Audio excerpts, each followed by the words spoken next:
Chicos y chicas, buenos días, ¿cómo están? Miren, quien les habla es la profesora Mari Díaz y por este día voy a reemplazar a su profesor de siempre, o su profesora, no sé quién es, ¿ya? Entonces, la semana 1 hemos visto todo lo que es magnitudes, conversión de unidades, hemos visto el método científico, hemos visto las fórmulas para conversión de una escala termométrica a otro y hemos visto también las formas para variación de temperatura. Entonces, esta semana, la semana 2, no se pongan tristes con esa carita, vamos a ver todo lo que respecta a materia y energía, ¿ya? Entonces, vamos a pasar a compartir el tema de esta semana. ¿Ya? Muy bien. Entonces,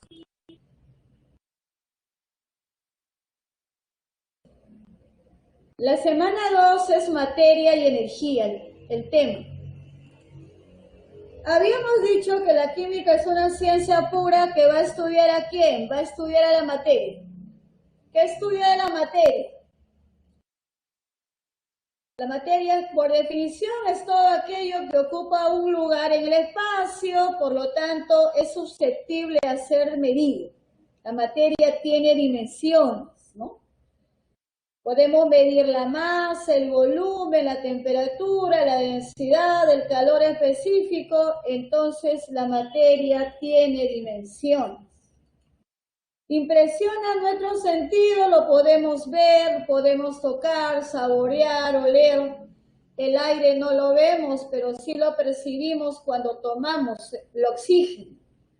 Entonces nosotros somos materia, las plantas es materia, una roca, el agua, el aire es materia. Y para que sea materia tiene que tener masa y peso. Obvio, si la materia tiene masa, ocupa un espacio. En cambio, si hablamos de calor, el calor no tiene masa, por lo tanto no sería materia. La luz solar no tiene masa, no es materia. ¿Ok? Entonces, estas son las características de la materia. Ahora la materia se clasifica. ¿Cómo se clasifica? Si su composición es variable,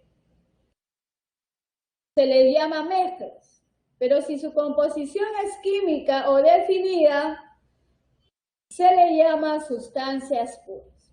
Ahora, una mezcla, si mezclamos, por ejemplo, agua líquida y le agregamos al agua líquida una cucharita de cloruro de sodio, sal que tenemos en casa, entonces vamos a ver que la sal se disuelve en el agua y solo vamos a ver al agua, ya no vamos a ver a la sal.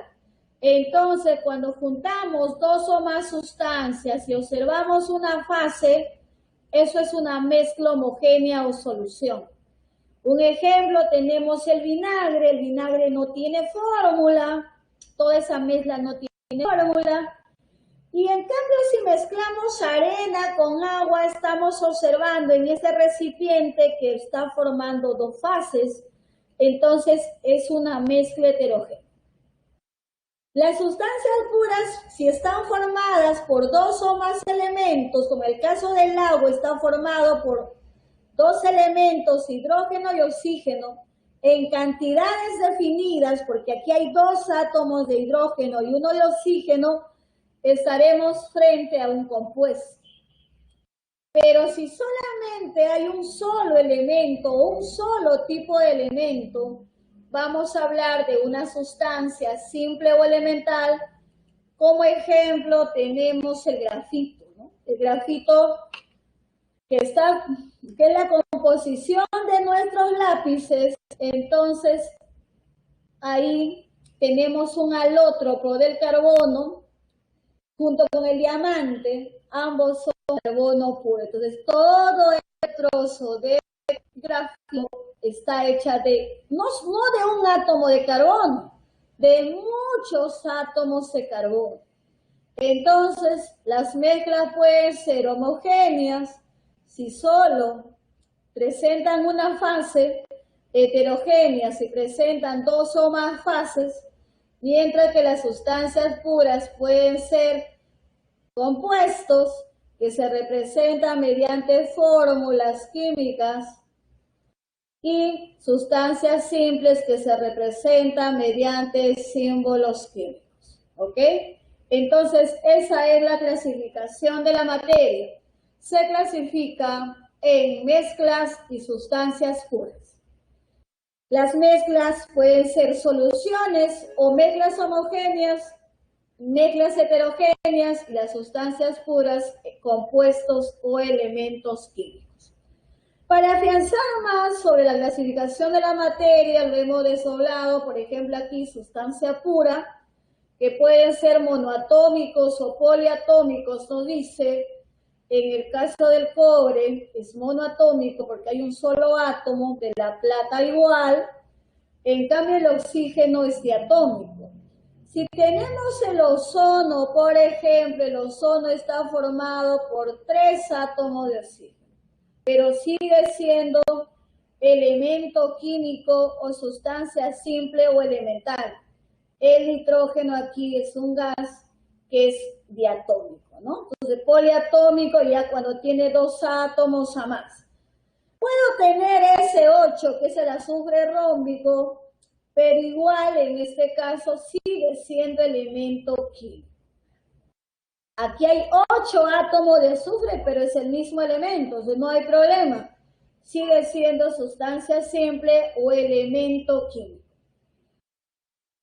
Y tenemos a los compuestos, ¿no? Los compuestos se representan mediante una fórmula química. En este caso, tenemos, por ejemplo, al cloruro de sodio.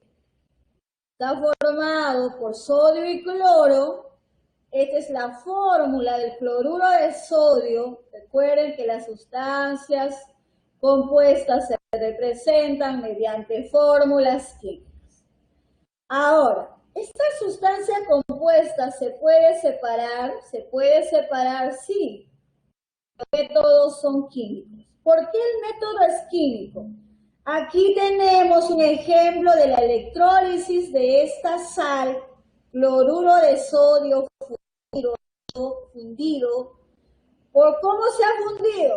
Esta muestra de sal se calienta a una temperatura mayor a 900 grados Celsius y la sal de sólido pasa a líquido. Y a esta sal líquida le sometemos a la corriente eléctrica, por eso se llama electrólisis, lisis, destrucción por efecto de la corriente eléctrica y se compone en 2 elementos químicos, sodio líquido y cloro gaseoso. Cuando los métodos son químicos, se cambia la identidad de la materia. No es lo mismo hablar de sal, de cloruro de sodio fundido o líquido, y hablar de sodio y hablar de cloro. Van a tener propiedades diferentes al cloruro de sodio. Por eso son químicos, porque cambia la identidad de la materia.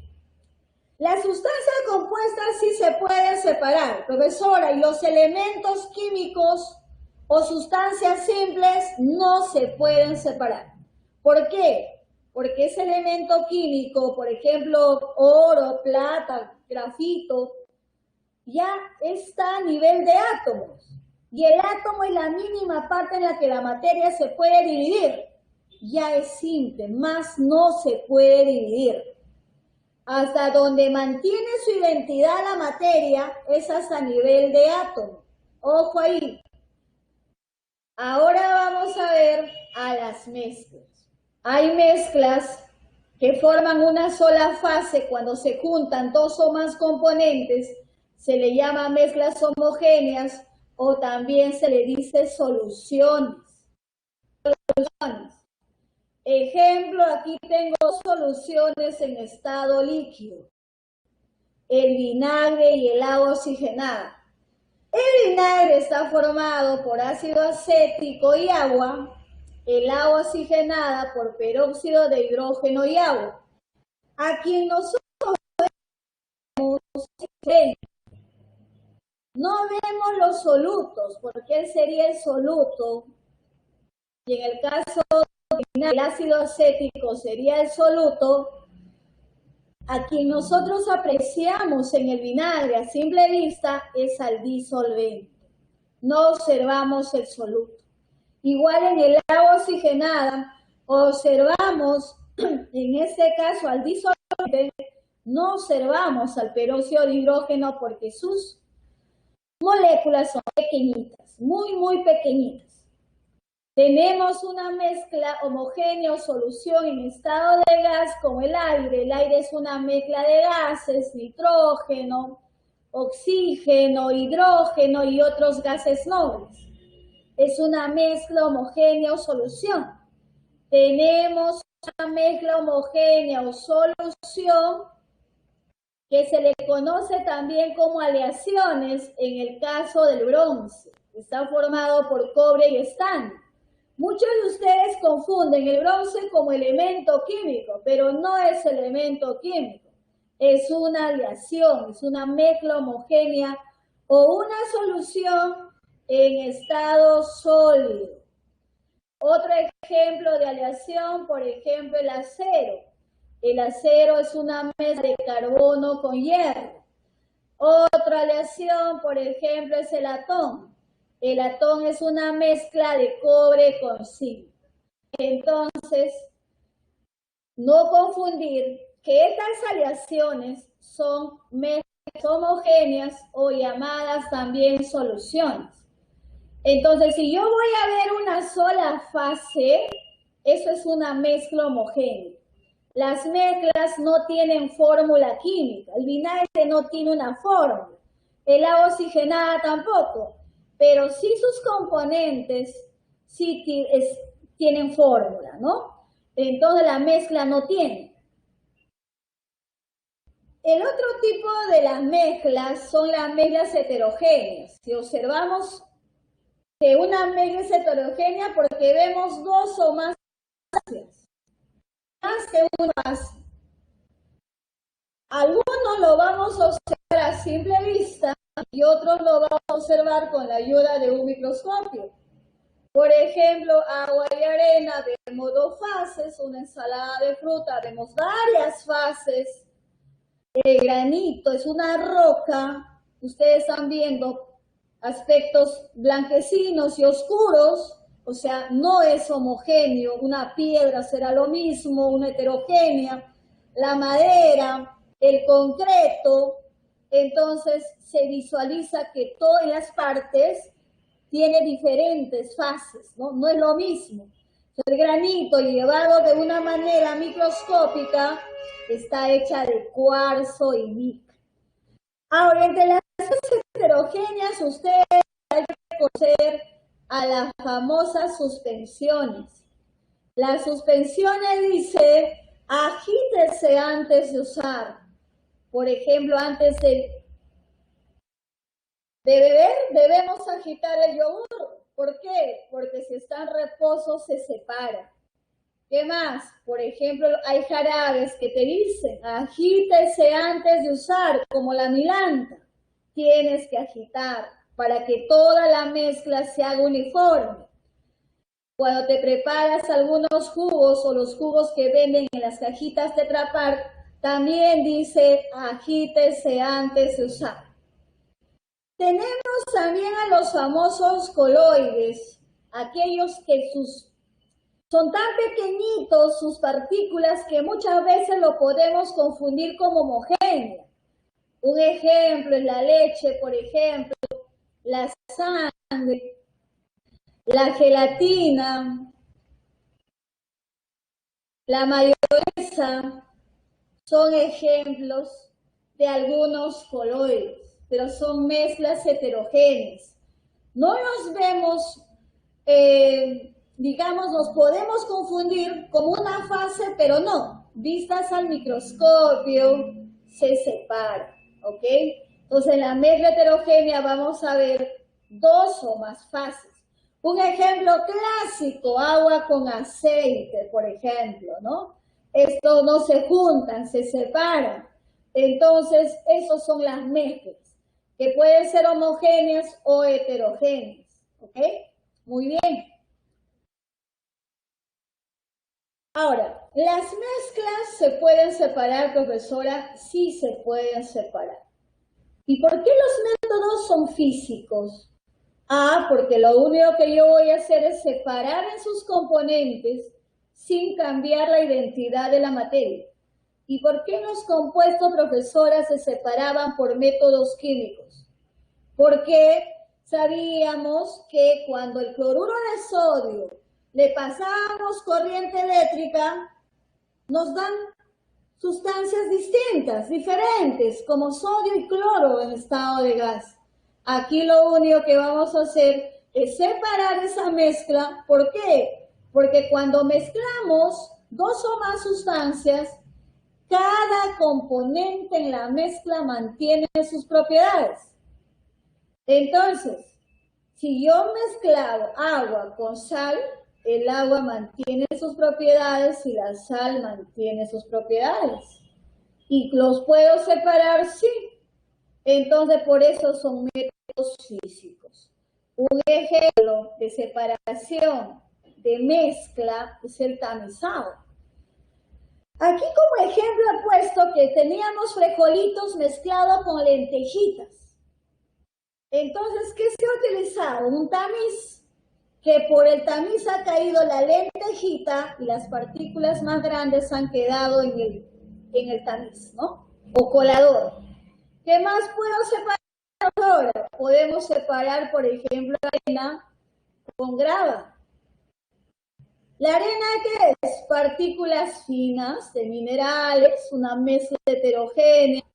La grava es otra mezcla heterogénea, pero son partículas mucho más grandes. Entonces, al separarlos, coloco mi mezcla en el tamiz, me voy a quedar con la grava y me va a caer arena. En el tamizado se separan dos sólidos de diferentes tamaños. ¿Ok? Si son de tamaños iguales, no voy a poder separar esos sólidos. ¿Sí? Entonces, dos sólidos de diferentes tamaños. Otro método de separación es la decantación. Por decantación, ¿qué vamos a separar? Dos líquidos que tienen diferentes densidades. Agua y aceite, por ejemplo, profesora. Claro, agua y aceite. Esto es agua líquida. Su densidad es 1 gramo por mililitro y la densidad del aceite es menor que la del agua. 0,8 gramos por mililitro, por eso que se disponen de esta manera. Cuando utilizamos una pera de decantación en el laboratorio, el agua y el aceite se ponen en esta posición debido a sus densidades. Abres la llavecita y empieza a caer el agua. Cuando va a empezar a caer el aceite, cierra la llavecita y eso es lo que tienes a tu lado izquierdo. Entonces has separado agua y aceite en diferentes recipientes. Ahora, otra forma en que puedes llevar a cabo la decantación es, por ejemplo, si tú has mezclado agua con arena, ¿ya? Entonces la arena por su densidad se va a base de recipiente. Y esto es agua líquida. ¿Lo puedes separar por decantación? Sí. ¿Cómo, profesor? ¿Lo pongo en la pera de decantación? No. Lo que vas a hacer es inclinar tu vasito, inclina su vasito hasta que caiga todo el agua y cuando crees que ya ha caído todo el agua, ya te quedaste con tu recipiente solo con arena. Esta es otra forma de decantar, ¿ok? Ahora, se han separado dos sustancias, en este caso no son líquidos ambos, pero por sus diferentes densidades. La arena tiene mayor densidad que el agua, ¿ok? Ese es otro método de separación. El otro método se llama filtración. Por filtración, ¿qué separo? Separo un sólido insoluble en un líquido. Por ejemplo, mezclamos agua líquida con azufre. El azufre es un sólido. Con el agua no se va a disolver. Agregas tu mezcla. Esto es un equipo de filtración que tiene un embudo y aquí hay un papel filtro que tiene poros finísimos. Por esos poritos finísimos va a caer el agua y en el papel filtro va a quedar el azufre. Entonces, hemos separado un sólido insoluble, en este caso en el agua. Entonces, ese sólido queda atrapado en el papel filtro. Y viene su nombre, filtración. ¿Ok? Muy bien. Sigamos.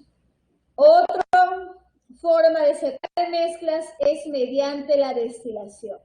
En la destilación separamos dos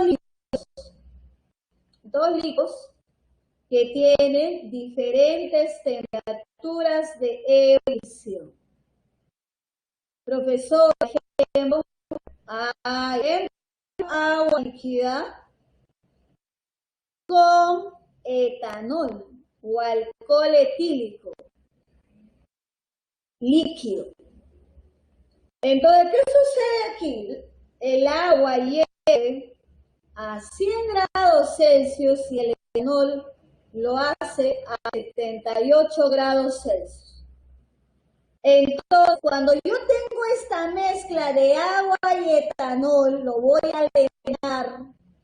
Aquí hay un termómetro que cuando llega a 78 grados Celsius, el etanol pasa de líquido, de vapor, perdón.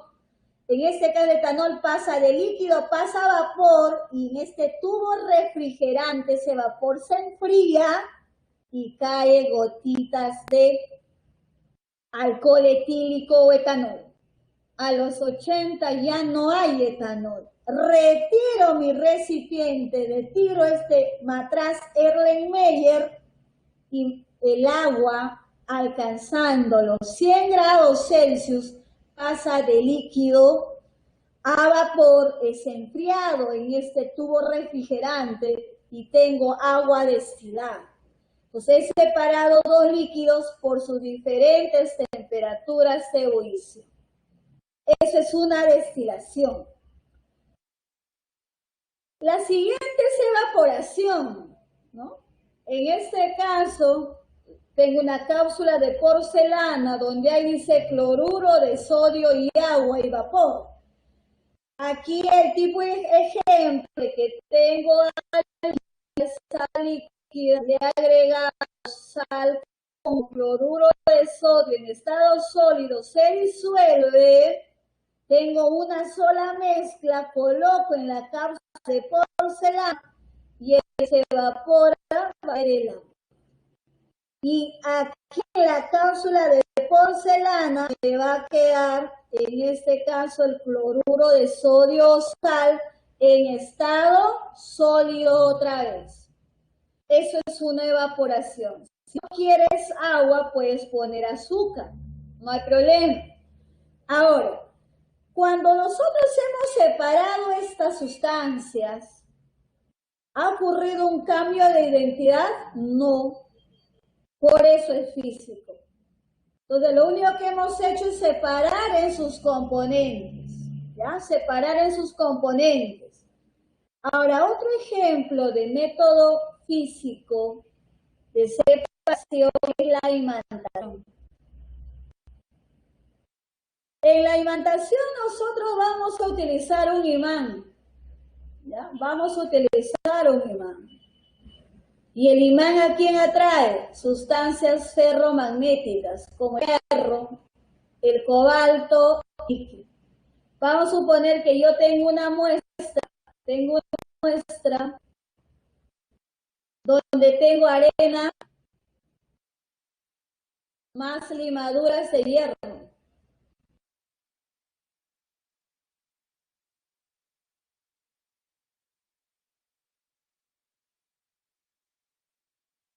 Ya tengo arena más limaduras de hierro.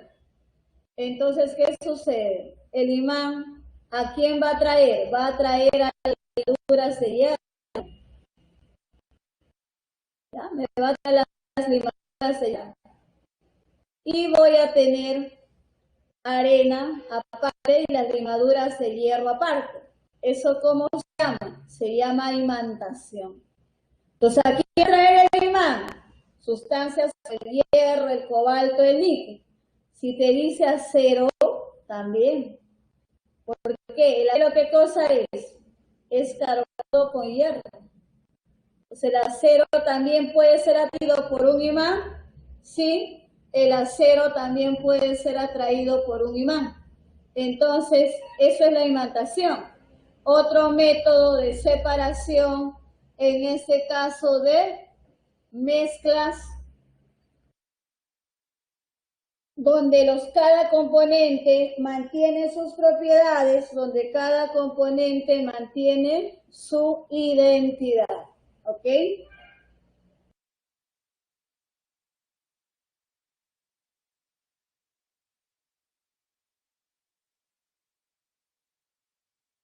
Entonces, las mezclas se pueden separar, sí se pueden separar. Ahora vamos a ver las propiedades de la materia. A ver, yo supongo que ustedes en estos momentos tienen su cuaderno. Tu cuaderno tiene propiedades, porque es materia. Propiedades que yo pueda observar o puedo medir tiene mi cuaderno.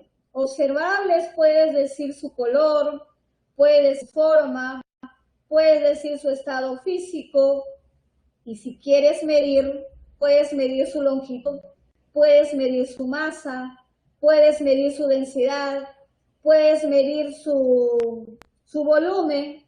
Esas son propiedades físicas que tiene tu cuaderno. Entonces la materia, una de sus propiedades va a ser las físicas. Pero también tu cuaderno tiene propiedades químicas. Y las propiedades químicas son factores externos que modifican la identidad de la materia. Profesora, ¿cómo? Un factor externo que puede cambiar la identidad de tu cuaderno es que tú le acercas un fósforo encendido. Tu cuaderno va a arder, se va a quemar. ¿Por qué? Porque tu cuaderno es un buen combustible. Esa es una propiedad química de tu cuaderno, ser un combustible, ¿no? Y al ser un combustible, aquí cambia la identidad de la materia. Cuando es propiedad física, no, solo estoy observando o solo estoy midiendo. Entonces, ahora esas propiedades físicas que yo les he dicho en su cuaderno, algunas van a ser generales y otras van a ser particulares. Se habla de propiedades físicas generales porque la materia tiene. El cuaderno tiene una masa. Cuando se cae es atraído por la gravedad, por la fuerza de la tierra. Entonces es el peso. Tu cuaderno ocupa un espacio. Tu cuaderno y tu lapicero y tu escritorio no ocupan el mismo lugar. Si tu cuaderno va a ser ocupado ese mismo espacio por un libro, el libro tiene que desplazar a tu cuaderno. Eso es la impenetrabilidad. La impenetrabilidad dice: dos cuerpos no pueden ocupar un mismo espacio a la vez a no ser que lo desplacen. ¿Se acuerdan la semana anterior que vimos? Teníamos una probeta contenida con agua, le agregábamos un sólido y el sólido desplazaba cierto volumen de agua. Ese espacio que ha desplazado ese sólido era su volumen. Entonces, eso es la impenetrabilidad. Ahora, entre otras propiedades generales, tenemos a la inercia. Es el estado de reposo o movimiento de un cuerpo mientras no exista otra fuerza que modifique dicho estado. La materia, como propiedad general, se divide. la divisibilidad. La materia se divide en cuerpo, partícula, molécula y átomo. Hasta el nivel de átomo la materia mantiene su identidad. Otra propiedad tenemos, por ejemplo, la porosidad o discontinuidad. La materia, por muy compacta que parezca, una roca, una piedra, por muy compacta que parezca, tiene espacios vacíos llamados poros. Entonces, toda la materia tiene sí o sí estas propiedades, por eso son generales. Ahora, si estoy tomando de ejemplo tu cuaderno no es elástico, entonces esa propiedad particular de la elasticidad no la tiene. Entonces, las propiedades particulares solo es para algunos tipos de materia. Por ejemplo, la maleabilidad. ¿Qué es la maleabilidad? Es una propiedad exclusiva de metales donde son transformados a láminas delgadas. Ductibilidad, propiedad también de los metales donde los metales son transformados a hilos delgados o transformados a alambres. Hilos de oro, de plata, alambres de cobre, de zinc. La conductividad eléctrica es propio también de metales que transmiten la corriente eléctrica. El brillo será también propio de metales, y hay cuerpos que brillan, hay otros que son opacos. Una piedra es opaco, por ejemplo. Entre otras propiedades, aquí vamos a citar a la viscosidad. La viscosidad es una propiedad de líquidos, donde los líquidos ofrecen resistencia al movimiento. Entre el agua y el aceite es más viscosa el aceite, entonces el aceite ofrece mayor resistencia al movimiento. Otra propiedad particular tenemos la dureza. ¿La dureza qué es? La dureza es la resistencia que ofrece un cuerpo a ser rayado. El más duro es el diamante. El diamante se mide en la escala de Mohs, su dureza es 10, su dureza en la escala de Mohs. Es el más duro. Otra propiedad particular tenemos la tenacidad. La tenacidad es la resistencia que ofrece un cuerpo a ser roto. Si una lámina de vidrio se cae, el vidrio no es tenaz, pues es frágil, se rompe fácilmente. Pero si tengo una varilla de metal, cae al piso, no le va a pasar nada. Entonces, la varilla metálica estaremos hablando de un cuerpo tenaz. Las propiedades particulares es el color, chicos. El olor. La elasticidad, puedes poner como ejemplo. ¿Ya? Entonces, son propiedades particulares porque no es común para toda materia, solo algunos. Yo no voy a decir que la madera es maleable ni dúctil. No voy a decir, esa propiedad, maleabilidad y ductibilidad es propio de metales, ¿no? Entonces, esas son propiedades físicas. Propiedades observables o medibles. ¿Qué observo? Su estado físico, que son líquido o gas. ¿Qué observo? Su color. Su brillo observo.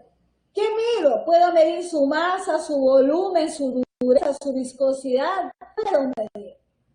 En cambio, las propiedades químicas son factores externos que hacen que la materia cambie de identidad. Te decía tu cuaderno, acércale una chispa, tu cuaderno va a arder. Entonces, entre propiedades químicas tenemos ejemplos. La reactividad con el oxígeno. Si alguien reacciona con el oxígeno, un metal reacciona con el oxígeno, me va a dar un óxido. Ya ha cambiado la identidad de ese metal hierro. Ahora es un óxido. La acidez, la basicidad, la corrosión, chicos. Si yo tengo un metal y lo someto a la acción de ácidos, los ácidos destruyen ese metal. Esa acción se llama corrosión. Si tengo combustibles, los combustibles ¿qué son? Inflamables. Si son inflamables, no le puedes acercar chispas. fuego, no le puedes acercar, va a arder esa gasolina y al arder cambia su identidad.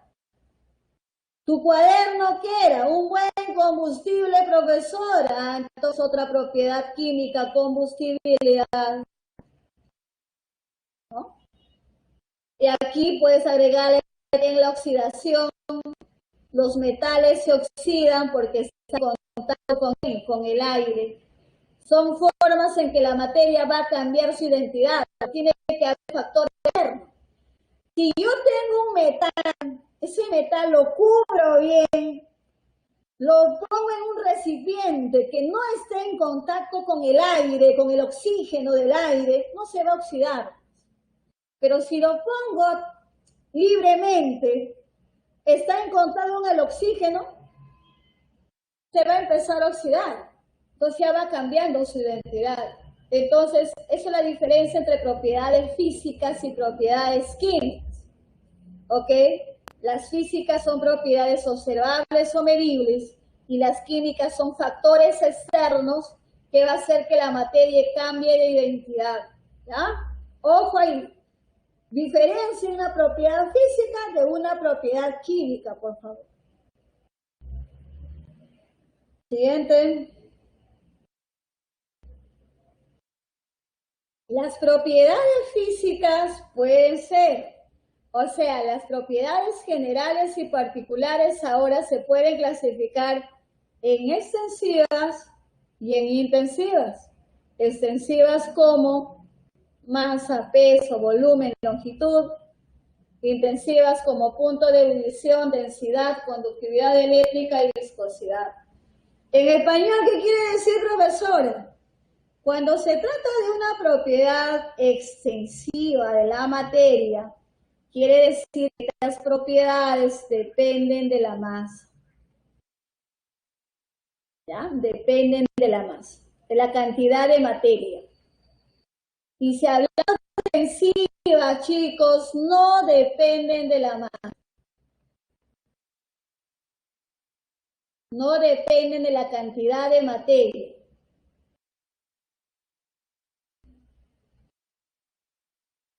Ya no dependen de la masa.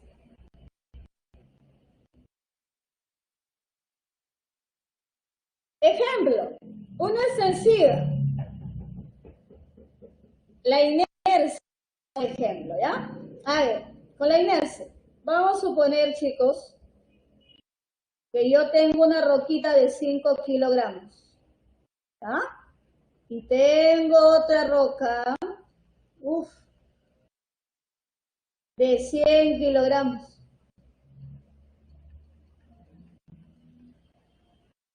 La inercia, ¿qué es? El estado de reposo o movimiento de un cuerpo mientras exista una fuerza externa que modifique dicho estado. Esta roca está en reposo. Yo lo quiero cambiar de posición.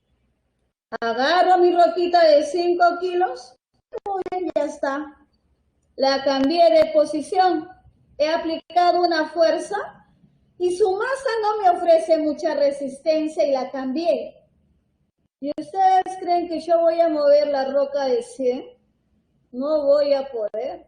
Mi masa mía, la cantidad de materia que yo tengo es 48 kilogramos.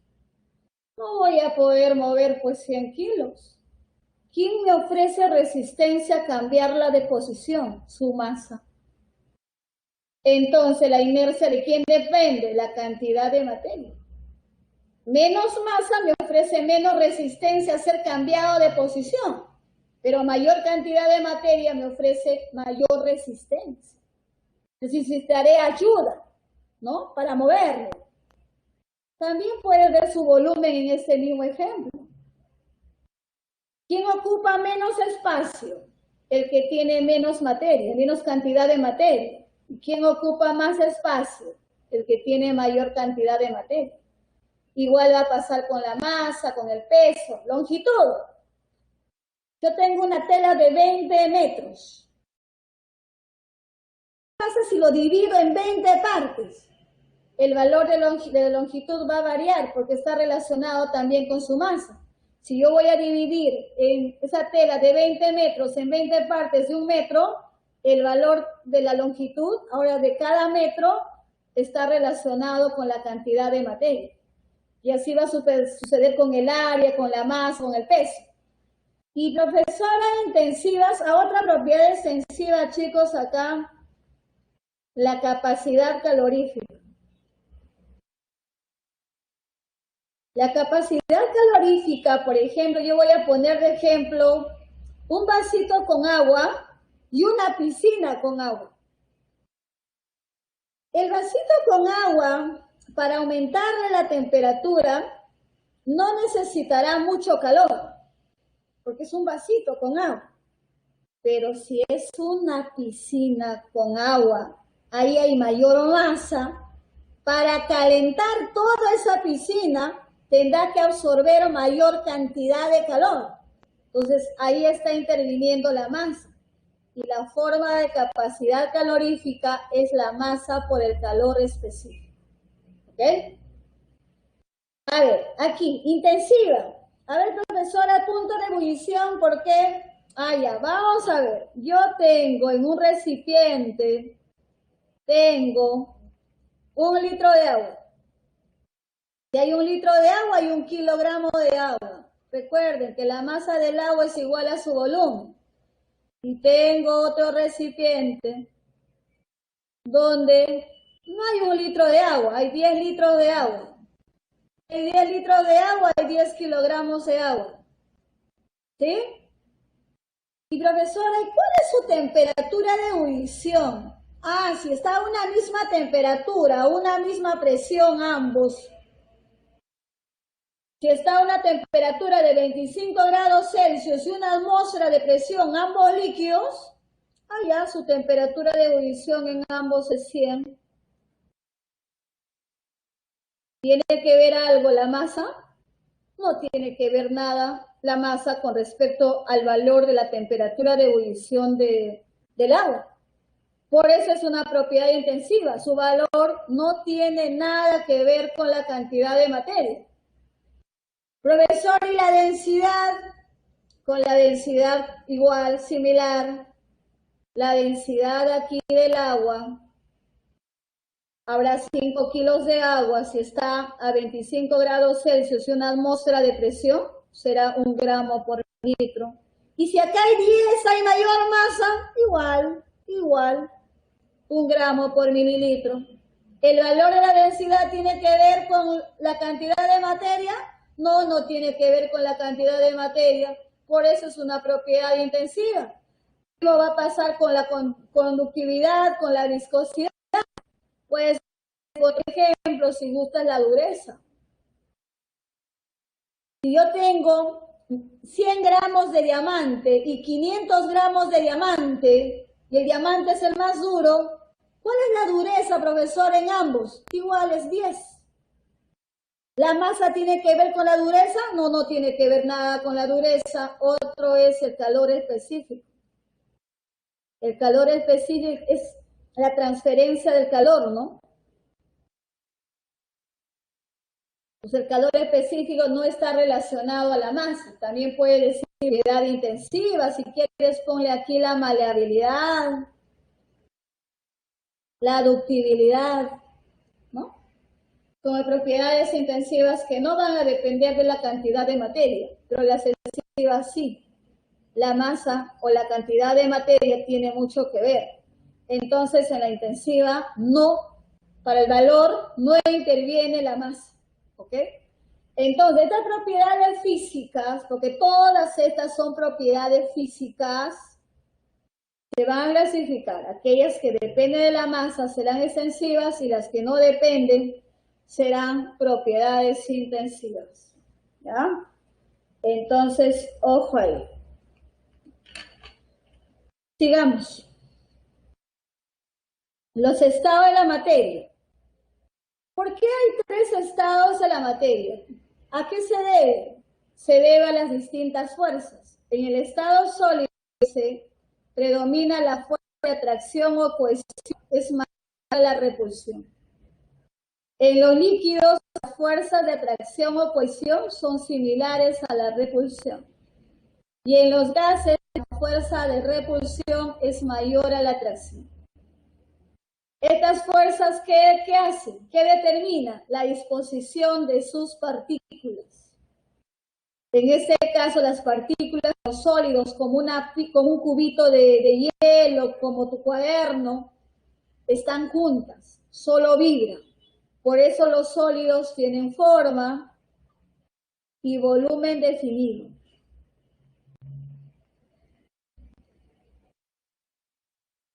En los líquidos ambas fuerzas son similares. Si tengo agua en este matraz, la forma depende del recipiente. El líquido adopta la forma del recipiente, pero su volumen es definido. Quiere decir que yo puedo determinar en este recipiente cuántos litros, mililitros, metros cúbicos presentes de un líquido.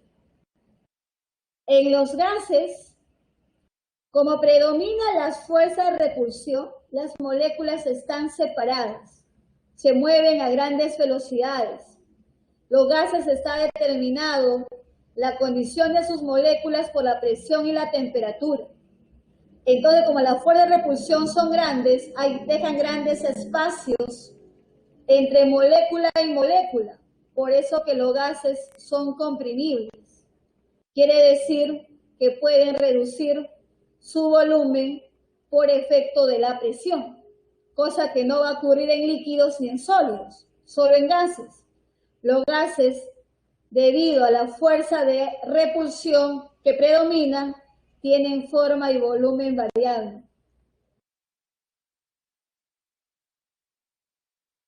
Entonces, ¿por qué tenemos tres estados de la materia? Por las fuerzas, ¿no?, de atracción y repulsión, que son fuerzas intermoleculares.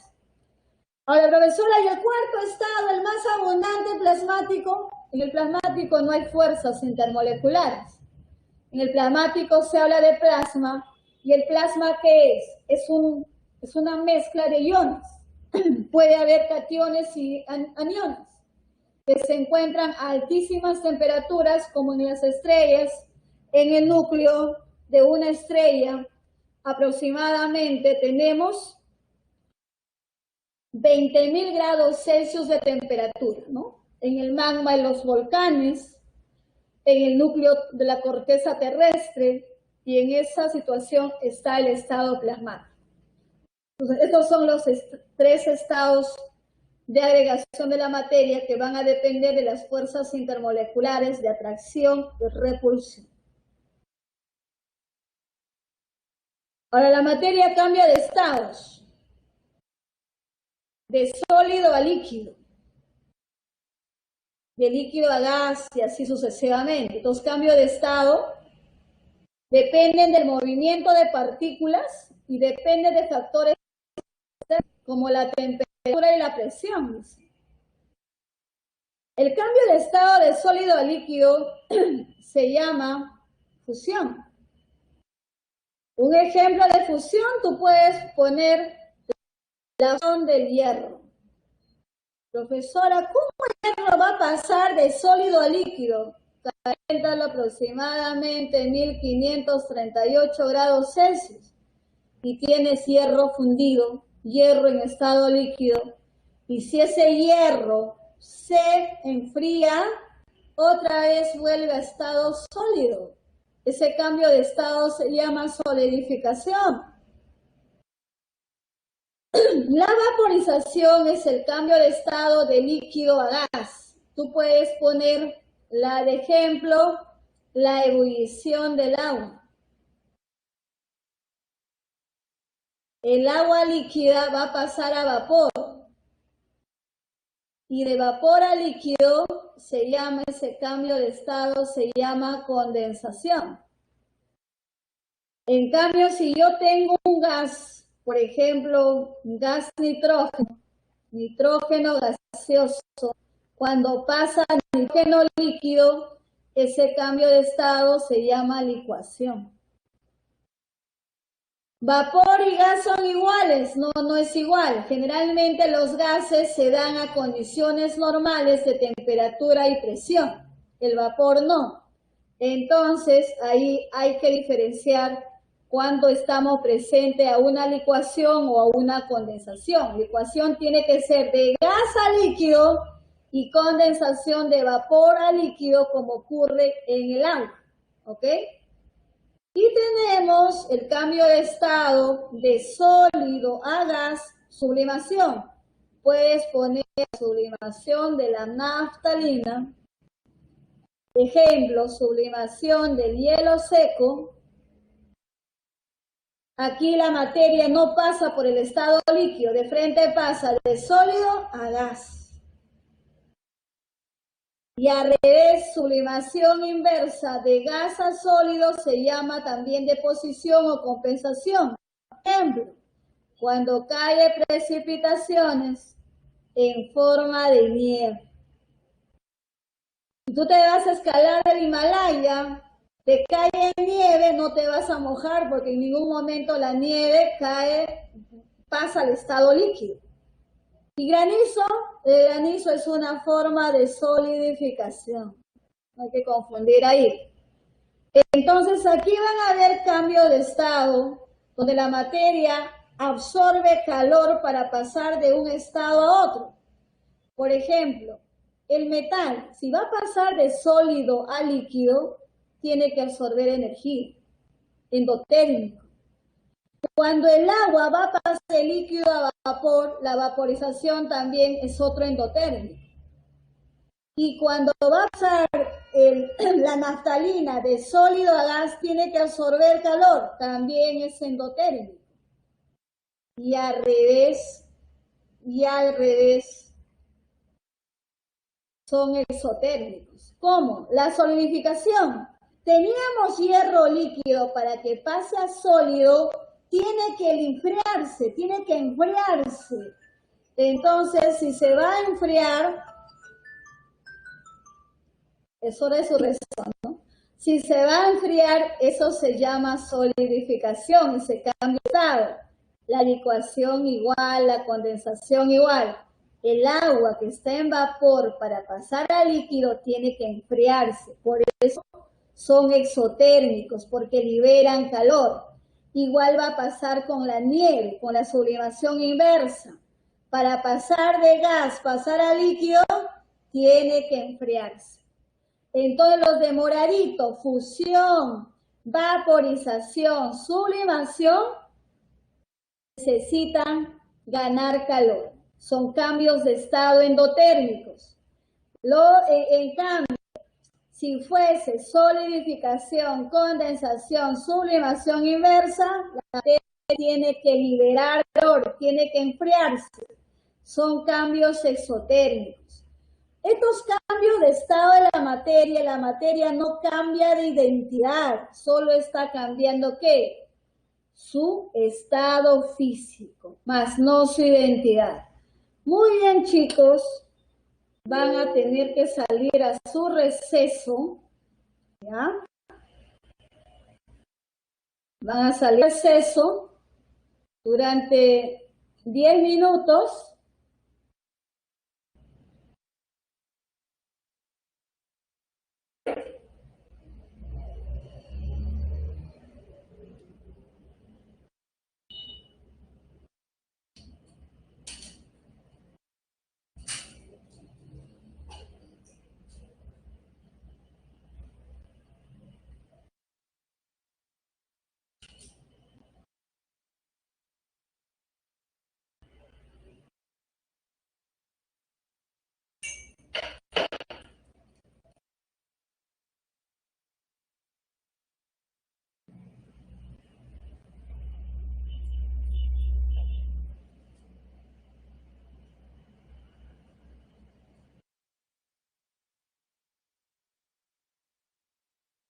A ver, habíamos dicho que los cambios de estado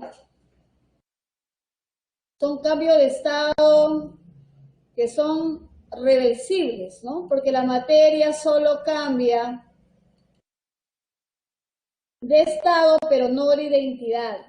Entonces había cambios que eran endotérmicos y cambios que son en este caso exotérmicos.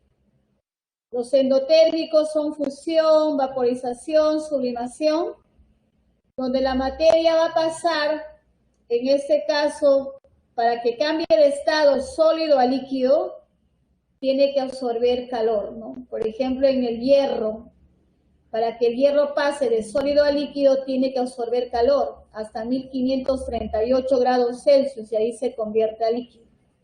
Igual el agua, para pasar del líquido a vapor, tiene que absorber calor.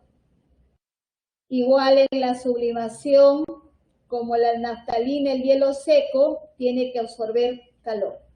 Al revés, si el hierro estaba en estado líquido, para pasar a sólido, tiene que enfriarse, entonces tiene que liberar calor. Y cuando libera calor, por eso los cambios eran exotérmicos. Los que van a liberar calor va a ser la solidificación, la licuación o condensación y la sublimación inversa. Estos cambios de estado solo son cambios de estado físicos, porque la materia no cambia de identidad, solo el estado está variando. Puedo tener agua en estado sólido, pasa a líquido, pasa a vapor, y solo está cambiando de estado, como en el ciclo del agua, como ocurre en el ciclo del agua. Ahora, la materia tiene fenómenos o cambios. Si la materia no sufre cambio en su identidad, son físicos. Si sufre cambio en su identidad, son químicos. Y si sufre cambios a nivel de núcleos o a nivel de átomos, son cambios nucleares. Físicos, rompes un lápiz, lo divides en dos, cada porción sigue siendo lápiz. Ha cambiado su forma, su tamaño. Hierves agua, el agua pasó de líquido a vapor. Laminas un metal, estás cambiando solo su forma, pero no su identidad. Si disuelves azúcar en agua, simplemente lo que estás haciendo ahí es disolver el azúcar en el agua, estás preparando una mezcla, y si estás preparando una mezcla, cada componente mantiene su identidad. En cambio, los químicos no. Un metal, le pones a acción de los ácidos y los ácidos destruyen al metal.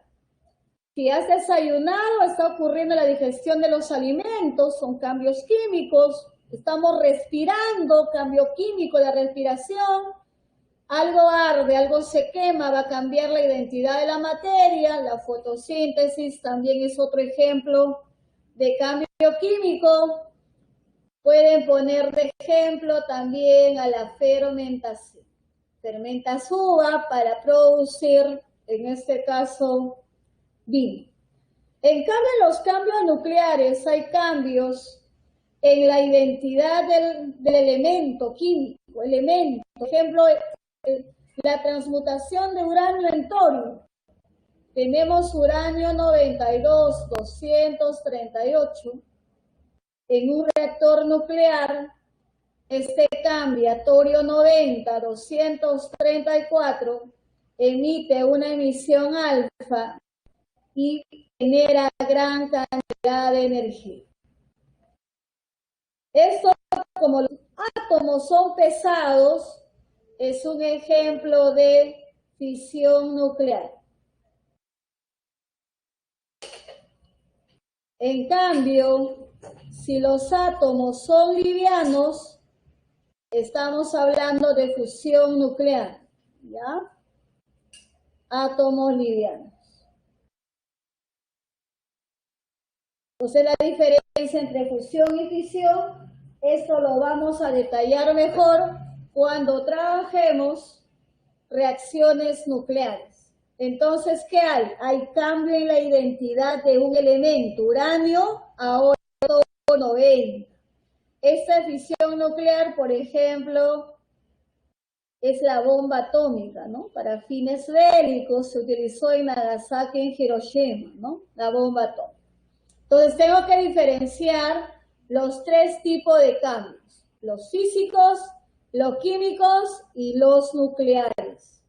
En el físico la materia puede cambiar de estado, en los químicos hay cambio de identidad, de hecho, de la materia, y en los nucleares, donde un átomo se transforma a otro elemento químico distinto. Esos son los fenómenos o cambios de la materia.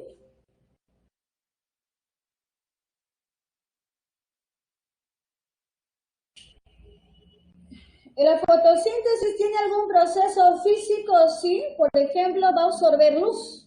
Y al absorber luz sería físico. Pero luego esa luz va a tener que intervenir, ¿no?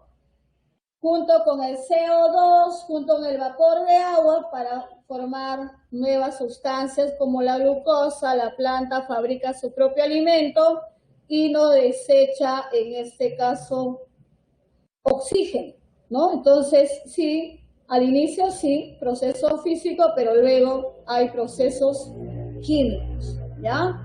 Muy bien, sigamos entonces.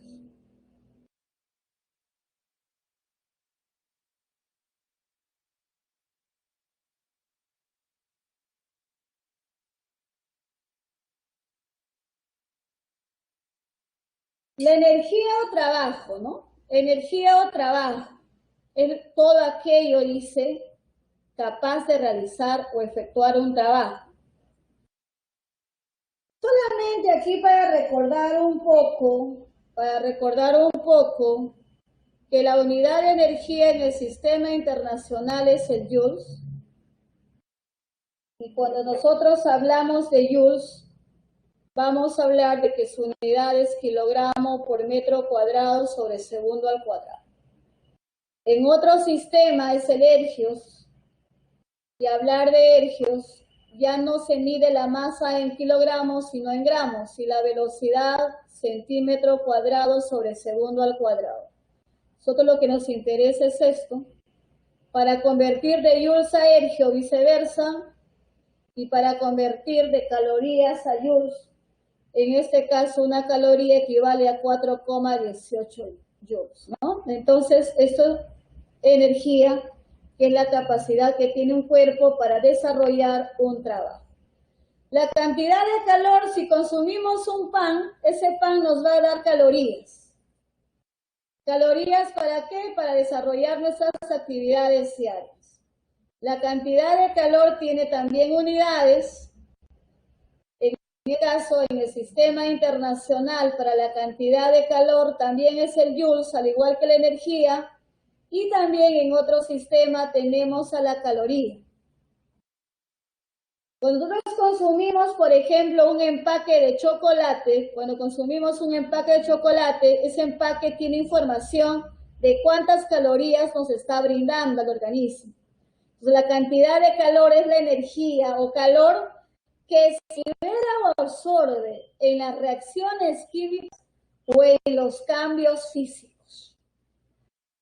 Cantidad de calor va a ser igual a la masa por el calor específico por la variación de la temperatura. Y la variación de la temperatura es temperatura final menos temperatura inicial. Y la capacidad calorífica es la masa por el calor específico, ¿no? Entonces, eso con respecto a la cantidad de calor. Si te dice se libera, el signo debe ser negativo de Q, y si te dice se absorbe, debe ser positivo. Ojo ahí. Entonces, aquí tenemos un ejercicio, dice una barra de plomo, tiene una masa de 200 gramos. Se encuentra inicialmente a una temperatura de 80 grados Celsius, temperatura inicial.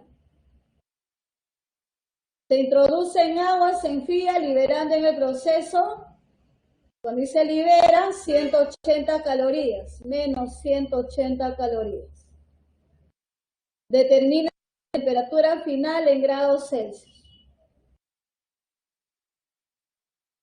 La fórmula dirás, cantidad de calor va a ser igual a la masa por el calor específico por la variación de la temperatura. Final menos inicial. Esto es menos Q porque dice que era. Entonces pones menos 180 es igual a la masa, será 200 gramos. El calor específico del plomo te da de dato 0,03 calorías entre gramos por grado C. La temperatura final te pide hallar y la inicial te da de dato, que es 80 grados Celsius. Entonces aquí pueden eliminar unidades. Como esto es 180 calorías, se va con calorías, gramos se va con gramos, y mi unidad me va a quedar en grados Celsius. 200 por 0,3, eso es 6. 6 va a multiplicar a la temperatura final, menos 80 grados Celsius. Entonces dices menos 180 va a ser igual a 6, temperatura final, menos 480. Esto pasa a sumar al otro lado. Finalmente, temperatura final va a ser igual a 300 sobre 6. Por lo tanto, la temperatura final de esa barra de plomo va a ser 50. ¿En qué unidad? Grados Celsius, ¿no? Entonces, simplemente, ¿qué hemos hecho? Hemos llevado nuestros datos a la fórmula. Tener cuidado que cuando te dice que se libera una energía de 180, el signo debe ser negativo. ¿Ya? Ojo ahí. Si te dice absorbe, simplemente será 180. ¿Ok? Muy bien. Siguiente. Ahora, la transferencia del calor. La transferencia del calor ocurre siempre de un cuerpo caliente a un cuerpo frío. Llega un momento en que las dos sustancias van a tener la misma temperatura. Esa temperatura se llama temperatura de equilibrio o temperatura final. Se cumple que calor ganado más calor perdido, esto es igual a 0, o calor ganado es igual a calor perdido. Entonces aquí la temperatura final va a ser la temperatura en equilibrio. Vamos a suponer que nosotros sacamos de la refrigeradora un cubito de hielo y lo ponemos en la palma de nuestra mano. Ese cubito de hielo, ¿qué hace? Va a ganar calor. ¿De quién? De mi cuerpo. Y nosotros, ¿qué vamos a hacer? Le estamos cediendo calor al hielo. La transferencia del calor es del cuerpo caliente al cuerpo frío. No puede ser al revés nunca. Entonces, luego el cubito de hielo se va a derretir porque va a ganar calor y llegará un momento en que el agua que está en la palma de mi mano tendrá la misma temperatura que mi cuerpo. Eso es la temperatura final o la temperatura en equilibrio. Y es lo que nos habla este ejercicio. Nos dice que en un ensayo de laboratorio se mezclan 500 gramos de etanol. En el laboratorio tengo una masa de etanol de 500 gramos. Este etanol está a 13 grados Celsius. Eso es la temperatura inicial. Se mezcla 200 gramos de etanol. Hay otra muestra de etanol cuya masa es 200 gramos.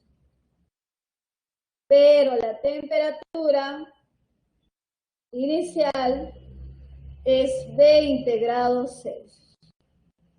Determina la temperatura en equilibrio en grado C. ¿Qué te está pidiendo? La temperatura final te está pidiendo. Entonces, ¿qué quiere decir? Que cuando se mezclen estas dos muestras de etanol, vamos a tener en un recipiente la mezcla de etanol y ambos van a tener al final una temperatura. Eso nos está pidiendo que hallemos en la escala Celsius. Ahora, analicemos. Dice que la transferencia del calor ocurre del cuerpo caliente al cuerpo frío. Si comparamos 13 grados y 20 grados, él tiene mayor temperatura. Entonces, el que tiene mayor temperatura cede calor y el que tiene menor temperatura absorbe calor. Entonces, tú dices calor ganado es igual a calor perdido o viceversa. ¿Quién es Q? Es la masa o el calor específico por la masa por la variación de la temperatura final menos inicial. Va a ser igual a menos calor específico por la masa por la variación de la temperatura final menos inicial. Ahora lo único que hacemos es reemplazar.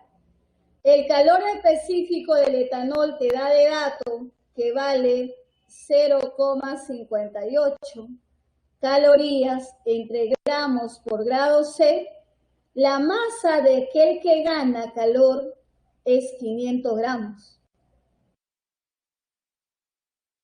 La variación es final menos inicial, 13 grados Celsius. Esto va a ser igual a menos el calor específico del etanol. Es también 0,58 calorías entre gramos por grado Celsius. La masa del que va a ceder calor, la temperatura inicial del que va a ceder calor es 20, entonces al final vamos a hallar y la inicial es 20. Y aquí podemos simplificar, ¿no? ¿Qué podemos simplificar? A ver, unidades. Lo vamos.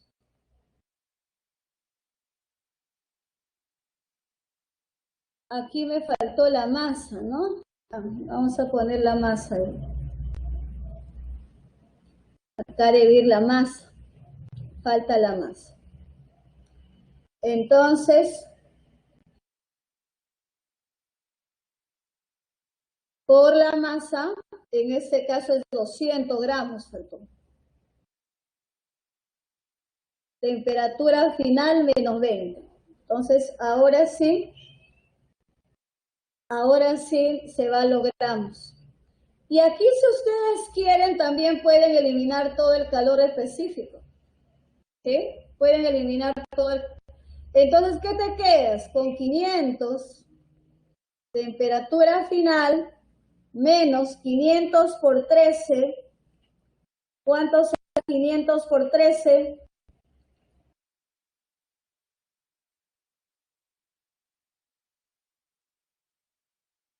¿500 por 13? 6.500, ¿no? Va a ser igual a menos 200, temperatura final, menos 200 por 20, eso es 4.000. Entonces sacas el signo del lado derecho, haciendo por pasito, chicos, será menos 200 temperatura final más 4.000. Entonces, aquí vamos a tener menos 200 pasa a sumar 700 y menos 6.500 pasa a sumar, será 10.500. La temperatura final será el cociente de 10.500 sobre 700. Por lo tanto, la temperatura final, donde las dos sustancias se van a mezclar, será 15 grados Celsius, ¿no? Entonces, la temperatura en equilibrio va a ser 15, ¿ya? Entonces, eso será tu respuesta. Entonces, eso con respecto a lo que es calor ganado es igual a calor cedido, ¿no? O perdido.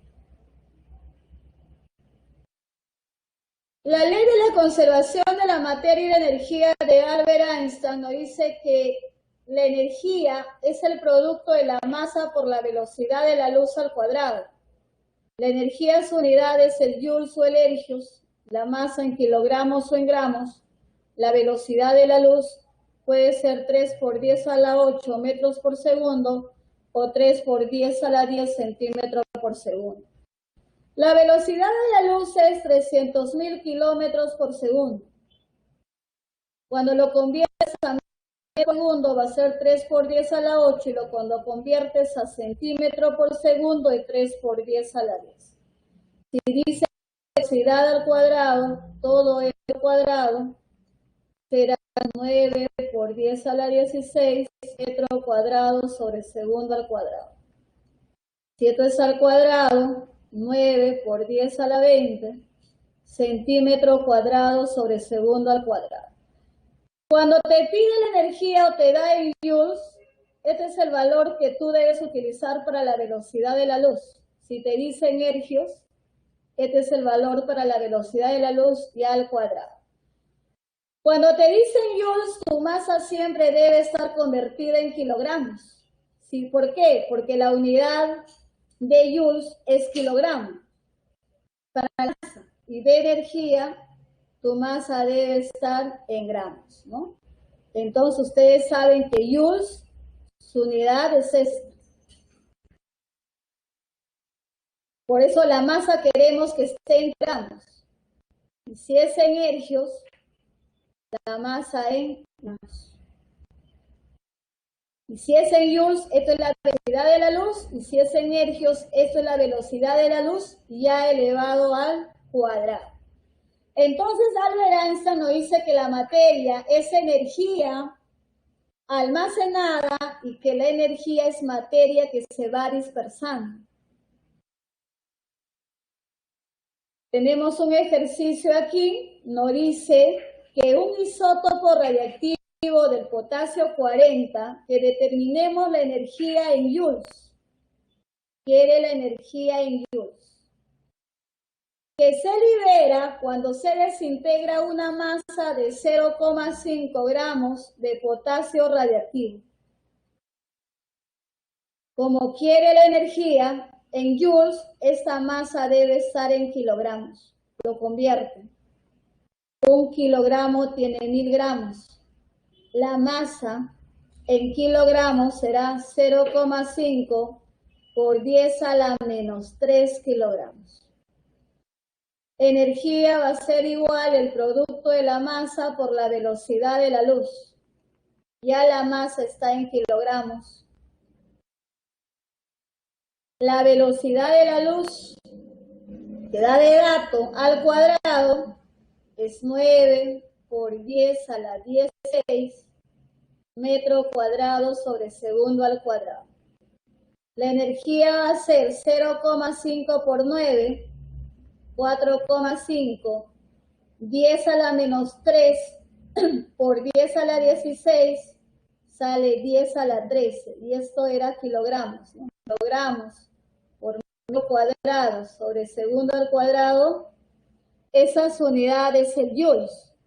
Entonces, tu respuesta será 4,5 por 10 a la 13. Entonces, eso es una forma de aplicar la fórmula de Albert Einstein al principio en su teoría de la relatividad, ¿no? Muy bien. Ahora vamos a ver los ejercicios de clase. La pregunta 1 nos dice, todos los objetos que vemos a nuestro alrededor son objetos materiales, ya que tienen masa, ocupan un espacio, los cuales se describen mediante sus propiedades. Determina la relación correcta, el término y su concepto, ¿no? Se está pidiendo eso. ¿Qué es la masa? La masa es la cantidad de materia que tiene un cuerpo. ¿Qué es el volumen? Es el espacio que ocupa un cuerpo. Peso, fuerza con que la Tierra atrae a ese cuerpo. ¿Y qué es la energía? Es la capacidad que tiene un cuerpo para llevar a cabo un trabajo. Entonces relacionamos, la respuesta ahí va a ser la B, ¿no? Ya, esto es algo sencillo, este ejercicio. Siguiente, nos habla de que el ser humano humano que desde inicios ha modificado su entorno para adaptarlo a sus necesidades, para ello utiliza diversos materiales de construcción, como la piedra. Si ustedes ven una piedra, tiene distintos puntos, o sea, ¿qué es? Es una mezcla heterogénea. El cobre es un elemento químico, ¿no? La madera, mezcla heterogénea. El aluminio, símbolo químico, es un elemento. El bronce es una mezcla homogénea o solución, es una aleación. El agua es un compuesto porque tiene fórmula química y el concreto es una mezcla heterogénea. Entonces dice, el cobre y el bronce son sustancias puras. Cuando son sustancias puras pueden ser elementos o pueden ser compuestos. Pero el bronce no es un elemento ni un compuesto, es una mezcla. El cobre es elemento, por lo tanto esta proposición es falsa. La piedra y el agua se clasifican como mezcla homogénea. Ninguna de las dos es mezcla homogénea. La piedra es heterogénea y el agua es compuesto. Entonces, esta proposición también es incorrecta. Se mencionan, dice, 3 mezclas heterogéneas. La piedra es una mezcla heterogénea, tiene varias fases, igual que la madera, igual que el concreto. El concreto es cuando tú sales a la pista, es el concreto, ¿no? Y 2 sustancias elementales, tenemos al cobre y al aluminio. Entonces, esta proposición sí es correcta. Entonces, la respuesta va a ser la D. ¿Ok? Siguiente. Respecto a los métodos de separación, nos está diciendo que elijamos la relación correcta, método y separación de la mezcla. Por tamizado se separa 2 sólidos de diferentes tamaños, piedra chancada y arena. Entonces, eso lo vamos a separar por tamizado, y también queda la piedra chancada y cae la arena. Por imantación vamos a separar sustancias que son atraídas por imanes. En este caso, el hierro va a ser atraído por el imán y va a quedar azufre. Eso separamos por imantación. Por evaporación vamos a calentar la mezcla de agua con sal, se evapora el agua y la sal queda en el recipiente. Por decantación podemos separar agua con arena. Inclinamos el recipiente hasta que caiga todo el agua y cuando ya cayó todo el agua tenemos arena en ese recipiente y eso es decantación. Entonces la respuesta iba a ser la alternativa D, ¿ya? Método de separación de mezclas. Siguiente.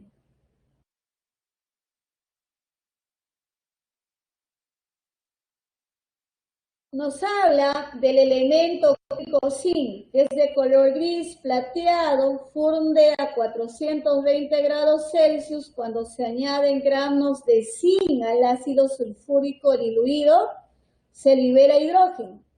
Tiene una dureza de 2,5 de Mohs, una densidad de 7,13 a 25 grados Celsius. En presencia del oxígeno gaseoso bajo ciertas condiciones forma óxido de zinc.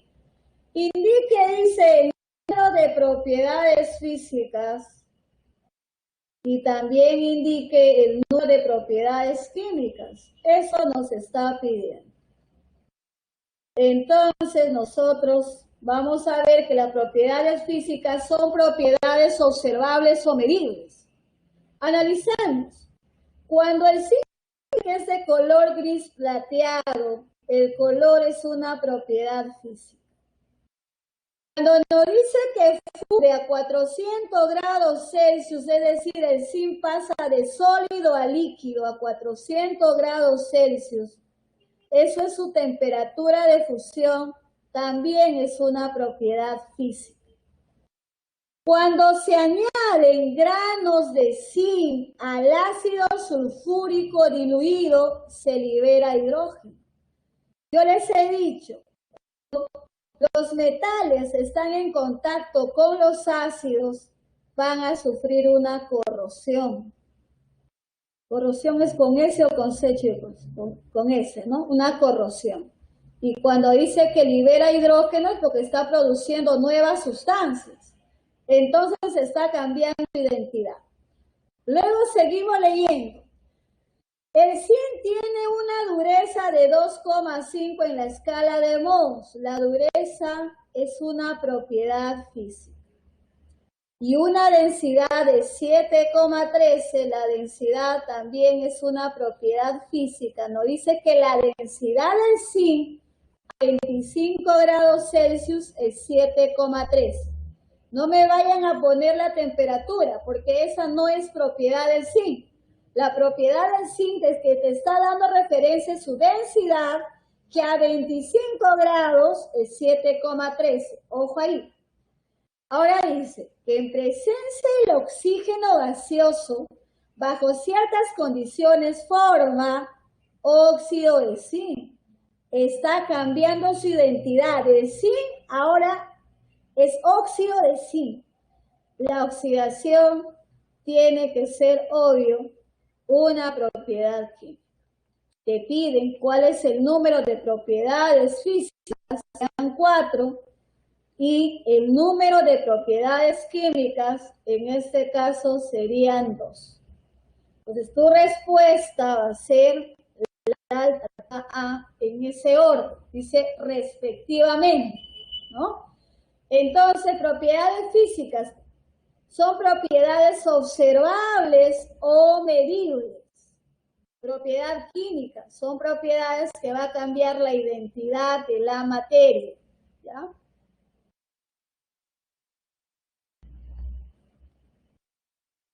En el ejercicio 5 nos está diciendo que determinemos el número de propiedades intensivas y extensivas. Entonces, propiedades intensivas, ¿cuántas son y cuáles? Propiedades extensivas. ¿Qué dice tu teoría? Las propiedades intensivas, dice, no dependen de la masa.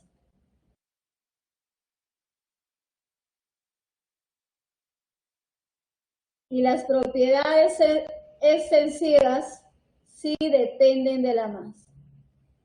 Eso dice su teoría. Ahora, de las propiedades que nos están dando, por ejemplo, dice el peso es una propiedad que depende de la cantidad de materia, ¿no? No es lo mismo ahora tú estás sentadito porque la Tierra te jala a ti, ¿no? Pero si te vas a la Luna, esto es diferente. La dureza no depende de la masa. La dureza del diamante es 10, así haya 1 gramo, 100 gramos. La longitud depende de la cantidad de sustancia. Te dije que tengo 20 metros de tela, donde hay una masa, si lo divido en 20 partes, la longitud va a medir menor porque tengo menos masa también. El calor específico simplemente es que absorbe calor nada más, entonces es una propiedad intensiva. La capacidad calorífica tiene una fórmula, ¿no? Es el producto de la masa por el calor específico. Entonces, la capacidad calorífica será una propiedad extensiva.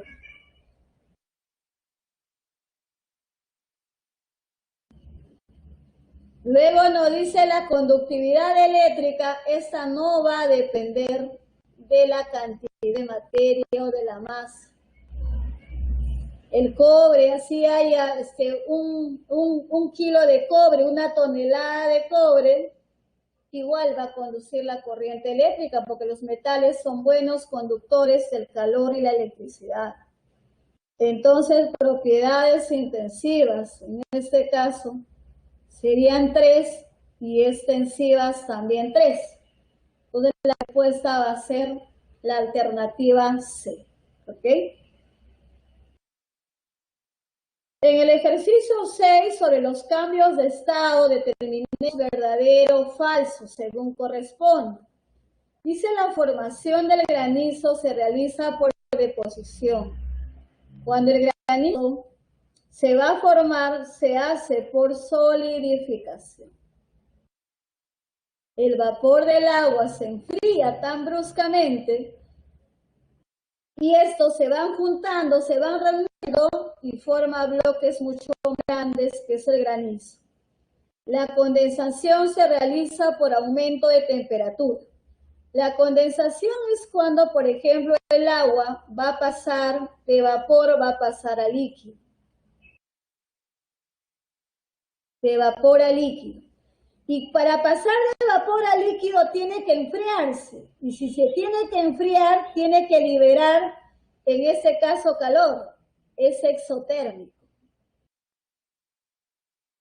Acá dice tiene que aumentar la temperatura, o sea, tiene que ver. Eso es falso.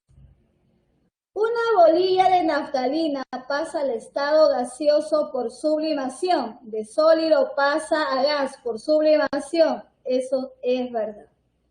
Entonces, la respuesta en este caso va a ser la alternativa B. ¿Ok?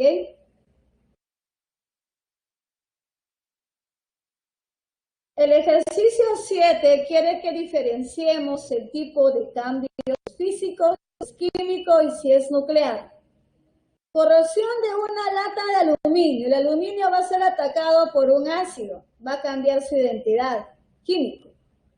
Pulverizamos una tableta de aspirina.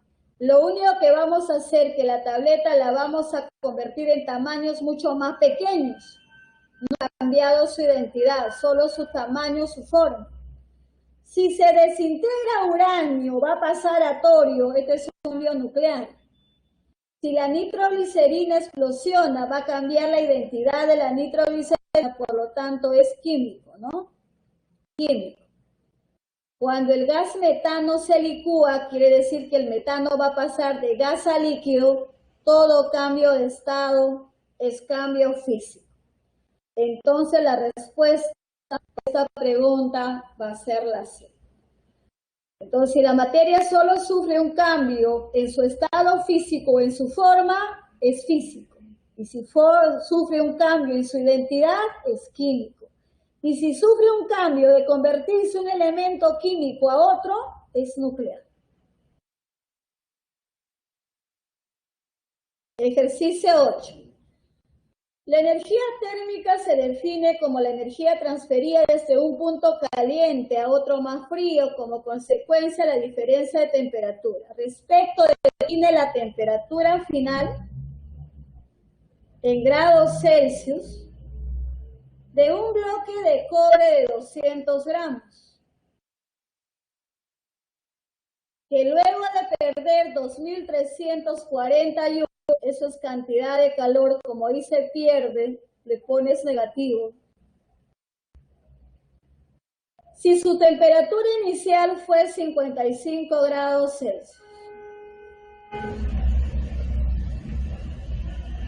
cantidad de calor va a ser igual a la masa por el calor específico por la variación de la temperatura final menos inicial. La cantidad de calor menos 2341 es igual a la masa. El calor específico te da de dato, pero ¿qué observo? Mira, que el calor específico aquí está en kilogramos. Esta no puede estar en gramos. Debo convertir antes a kilogramos, ¿sí? A kilogramos. Entonces, ¿qué voy a hacer? Voy a convertir 200 gramos a kilogramos. Si lo divides esto entre 1000, es 0,2 kilogramos. Ya está. Ahora sí llevamos a la fórmula. Entonces aquí va a ser igual a 0,2 kilogramos la masa El calor específico es 390 joules sobre kilogramos por grado Celsius. La temperatura final piden y la inicial nos dan de dato. Entonces aquí, al despejar, podemos eliminar unidades como joules, como kilogramos, para que nos quede en grados Celsius.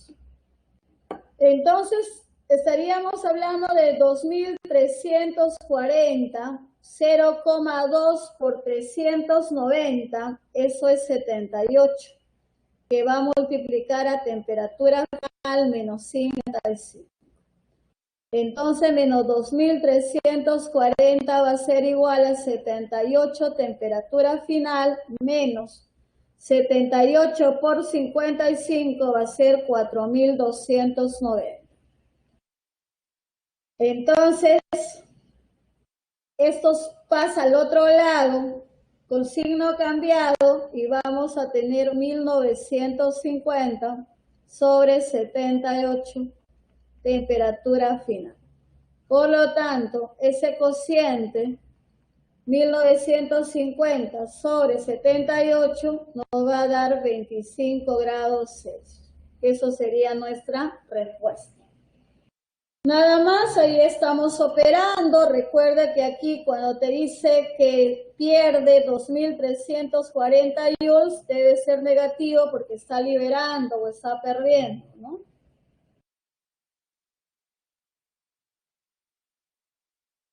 El ejercicio 9 nos dice que un sistema aislado puede estar en contacto con dos objetos de distinta temperatura. Ocurre una transferencia de calor hasta que ambos adquieran la misma temperatura. Entonces se dice que los objetos están en equilibrio. Si mezclamos agua, si mezclamos agua, 400 gramos de agua, a 20 grados Celsius, temperatura inicial, con 600 gramos de agua, acá hay otra muestra de agua, pero la masa es 600 gramos y está a 80 grados Celsius, temperatura inicial. Determine la temperatura en equilibrio, quiere decir que cuando estas dos muestras de agua van a mezclar en un solo recipiente, va a llegar un momento en que ambos muestras alcancen una misma temperatura. Eso es la temperatura final o en equilibrio que nos pide hallar en grados Celsius. Entonces analizamos quién de los dos va a ganar o va a perder calor. La transferencia del calor ocurre del cuerpo caliente al cuerpo frío. El cuerpo caliente pierde calor y el cuerpo que está a menor temperatura. Entonces va a ser más Q, va a ser igual a menos Q. Entonces, la fórmula sería el calor específico por la masa por la temperatura final menos la inicial.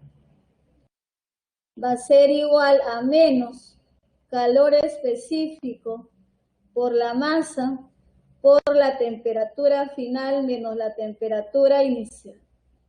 Calor específico del agua siempre es una caloría entre gramos por grado C. La masa del cuerpo que va a ganar es 400 gramos.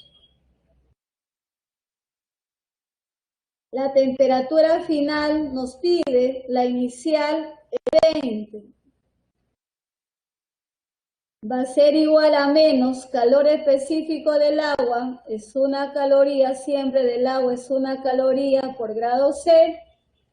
La masa de aquel que va a ceder calor es 600 gramos. La temperatura final nos pide hallar y la inicial es 80. Entonces aquí eliminamos unidades. Se va la caloría, se va el gramo, Y se puede ir toda esta caloría también, calor específico. Entonces aquí van a tener 400 temperatura final, 400 por 20, eso nos va a salir 8000, va a ser igual a menos 600 temperatura final menos 48.000, ¿no? Entonces sacan el signo ahí.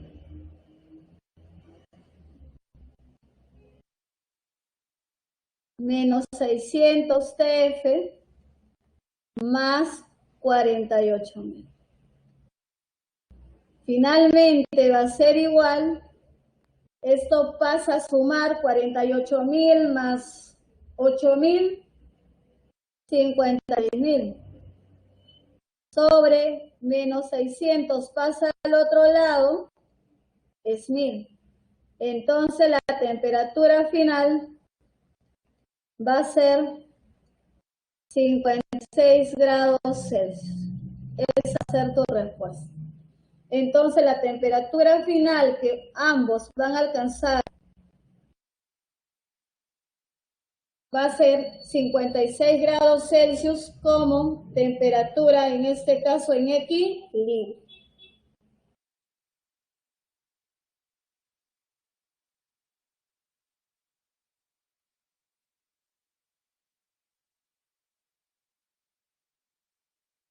Entonces aquí, siempre la transferencia de calor es del cuerpo caliente, es el que cede calor, y el cuerpo frío gana. ¿Okay? El ejercicio 10 dice, con el surgimiento de la era nuclear en la década de 1940, los científicos descubrieron que la materia podía convertirse en energía. Al respecto, determine la masa en unidades bajas del sistema internacional. La unidad de masa en el sistema internacional es el kilogramo. Del material radioactivo que desintegra se libera 9 por 10 a la 14 joules. Eso es la energía.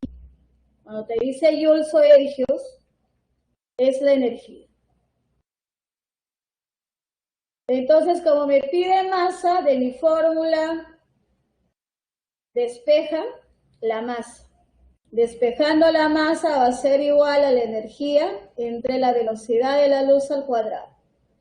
La energía nos dice que es 9 por 10 a la 14 joules. Joules es kilogramo por metro cuadrado sobre segundo al cuadrado. Lo vamos a dividir entre la velocidad de la luz.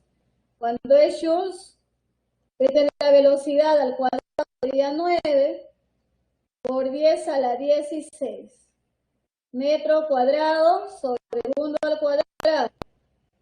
Entonces se eliminan unidades. Entonces eso nos va a salir 1,0. 9 entre 9 es 1. 16 sube como menos 16 más 14. Eso nos va a quedar menos 2. ¿Y en qué unidad? Kilogramos. ¿En qué nos piden? En el sistema internacional. Entonces, ahí la respuesta va a ser larga. ¿Ok? Entonces, eso es con respecto a la energía, según la teoría de la relatividad, en este caso de Albert Einstein, ¿no? Muy bien, hemos terminado y como siempre, ahí tienen la encuesta.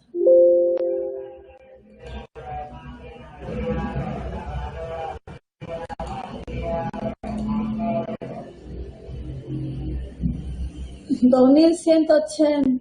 ¿De dónde? Ok.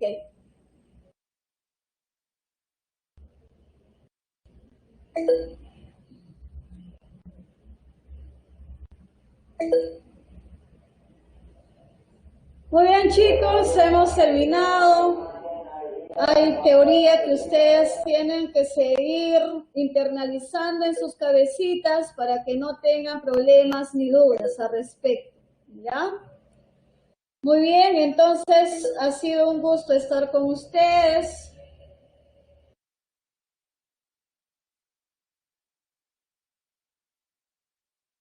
Gracias, chicos. Entonces ya la siguiente semana está su profesor con ustedes otra vez, ¿sí? Ok, nos vemos. Cuídense.